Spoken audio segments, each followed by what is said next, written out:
Well, Darwin provided an alchemical explanation for biology. Species could be transformed into other species. Well, how could this come about? We don't see it every day.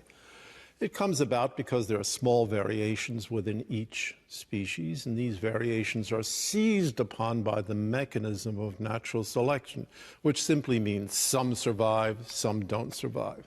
Over vast periods of time, these small variations accumulate. They converge on a different structure, and various different structures in turn converge on a new body plan, a new organism, a new species, a new entry in the vast pharmacopoeia of life.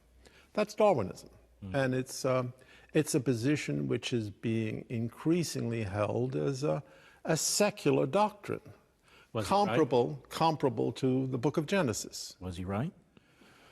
I have a lot of doubts.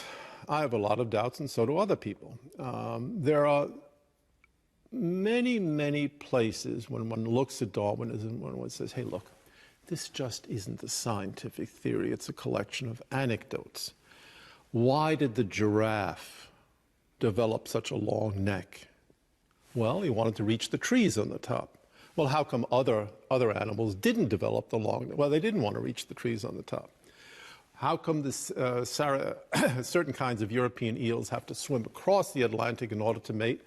Other kinds of eels are perfectly happy fornicating close to home. Well, it worked for one seal, didn't work for the other. Why aren't women born with tails like cats?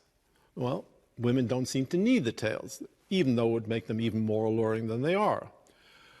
Why don't cats rule the world, considering they have every reason and every opportunity to do so? Well, they're content being our domestic masters. I mean, the anecdotes pile on interminably, and there's no fundamental leading principle. Do you find that most atheists, more prominent atheists, embrace Darwinism? Every last one.